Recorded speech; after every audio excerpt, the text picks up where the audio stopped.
Hello friends, NS education YouTube চ্যানেলে সবাইকে welcome জানাই নতুন একটি ভিডিও উপস্থাপনার মাধ্যমে। এই মুহূর্তে যে গুরুত্বপূর্ণ এবং বিগ ব্রেকিং আপডেটের দিকে আমরা নজর রাখবো, সেটি হচ্ছে ডিএ মামলার গুরুত্বপূর্ণ আপডেট। এই ডিএ মামলার পরবর্তী শুনানির দিন কবে ধার্য হলো সেটা আমরা তোমাদের সামনে অন স্ক্রিনে তুলে ধরার চেষ্টা করব, এবং এই ডিএ মামলার অর্ডার কপির বিস্তারিত বাংলায় ব্যাখ্যা থাকছে কিন্তু আমাদের এই ভিডিওটির মাধ্যমে। এবং এই ডিএ মামলাকে কেন্দ্র করে গত 7ই মে সুপ্রিম কোর্টে শুনানির কি আপডেট উঠে এসছে সেটা আমি তোমাদের সামনে অন স্ক্রিনে তুলে ধরার চেষ্টা করব। তাছাড়া the confederation of state government এমপ্লয়িজের তরফ থেকে সভাপতি মলয় মুখোপাধ্যায়ের মুখ থেকে শোনা সেই আপডেট, অর্থাৎ গত 7ই মে কি হয়েছিল তার কিন্তু বিস্তারিত ভয়েস কলের আপডেট কিন্তু তোমাদের সামনে অন স্ক্রিনে তুলে ধরার চেষ্টা করব। তো ওর এ টু জেড বিস্তারিত তথ্য থাকছে আমাদের এই ভিডিওটির মধ্যে। তো তোমরা যারা এই মুহূর্তে অন স্ক্রিনে রয়েছো তাদেরকে বলবো ভিডিওটি পুরোপুরিভাবে শেষ পর্যন্ত দেখো, এবং দেখার অনুরোধ রইল এনএস এডুকেশন ইউটিউব চ্যানেলের তরফ থেকে। যদি আমাদের এই ইনফরমেশনগুলি ভালো লেগে থাকে তাহলে অবশ্যই একটু লাইক করবে, যদি ইনফরমেটিভ মনে হয়ে থাকে তাহলে অবশ্যই একটু শেয়ার করবে নিজের ফ্রেন্ড সার্কেলের মধ্যে, এবং যদি আমাদের চ্যানেলে নতুন হয়ে থাকো তাহলে অবশ্যই চ্যানেলটিকে সাবস্ক্রাইব করে পাশে থাকা বেল আইকনটিকে প্রেস করবে।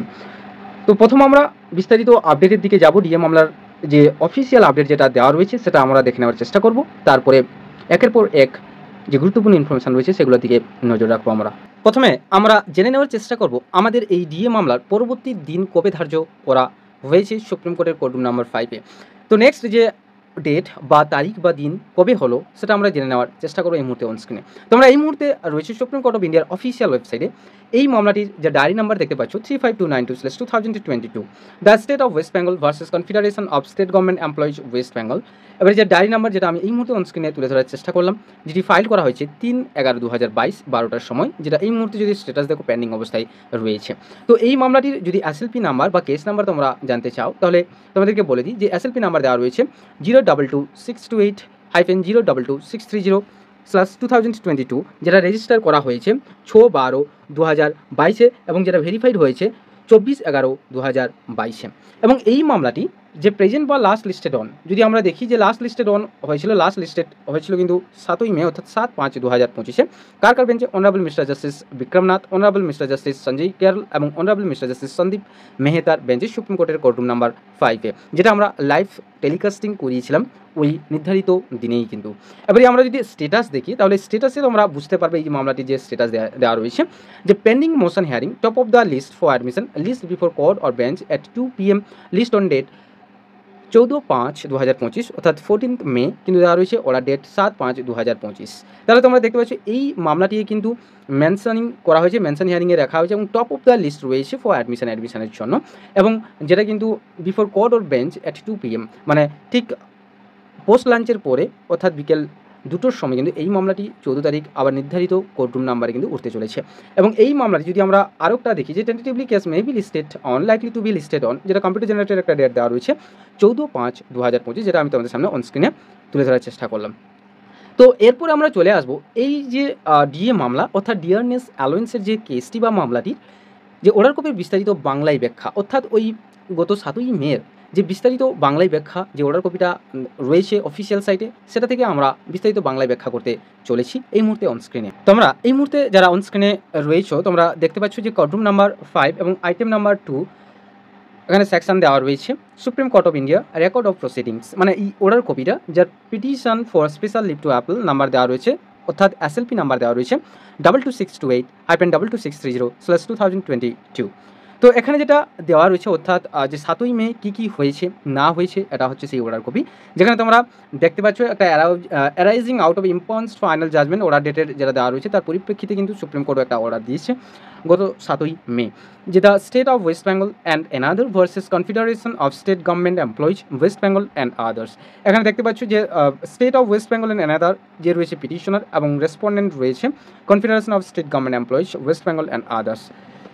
এবারে এখানে যেটা রয়েছে যে ডেট দেওয়া রয়েছে 7/5/2025, this matter was called on for hearing today. তাহলে এই মামলাটি কিন্তু ওই দিনেই কিন্তু শুনানি হয়েছিল, হিয়ারিংয়ের জন্য শুনানির জন্য লিস্টেড ছিল। কোরাম কার বেঞ্চে দেখতে পাচ্ছ সেমে যেটা আগে বলেছি আমি যে justice Vikram Nath, justice Sanjay Karol, justice Sandeep Mehta etcetera.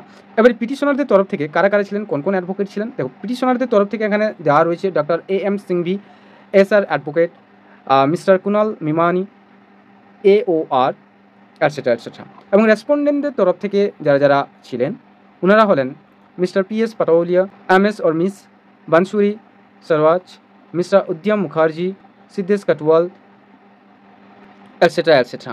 তো আরও অনেকজন রয়েছে এখানে আমরা দেখতে পাবো।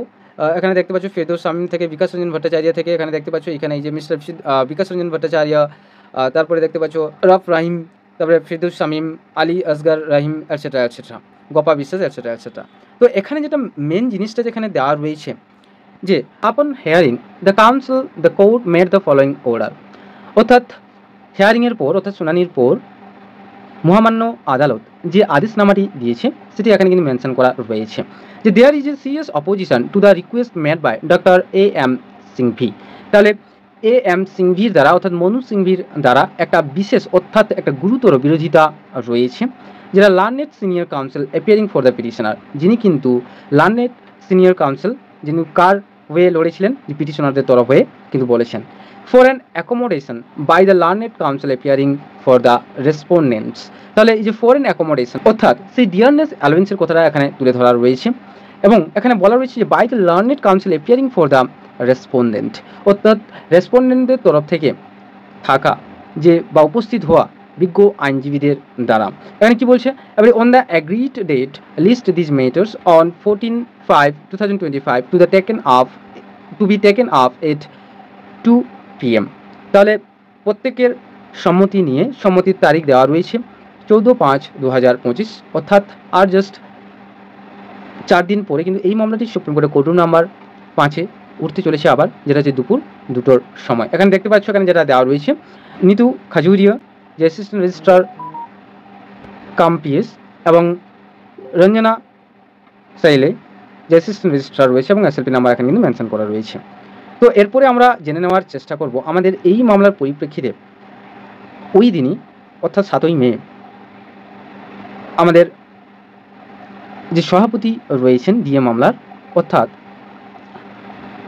কনফেডারেশন অফ স্টেট গভর্নমেন্ট এমপ্লয়িজের তরফ থেকে, তো উনার বক্তব্য কি, উনি হিয়ারিংয়ের পরে উনি কীটা বলতে চাইলেন সেটা প্রত্যেকেই শোনো, যেটা তোমরা পেয়ে যাবে যে বিস্তারিত বাংলার যে শুনানি এই পর্বে কিন্তু পুরোপুরি গুছিয়ে কিন্তু বলেছেন মলয় মুখোপাধ্যায় স্যার।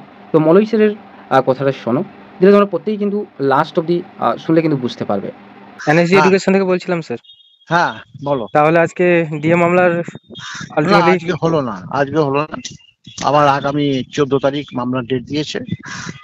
যথারীতি আমরা 14 তারিখেও আবার আসবো।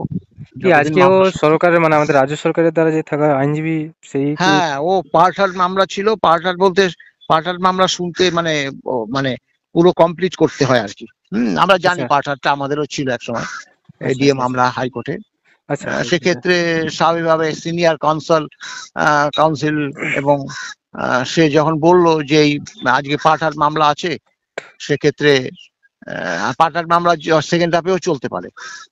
হ্যাঁ, সেক্ষেত্রে তার রিকোয়েস্টটা মামলো, কিন্তু সে একদম গরমের ছুটির পরে চেয়েছিল। সেটা আমাদের আইনজীবীরা তীব্র প্রতিবাদ সবাই করে।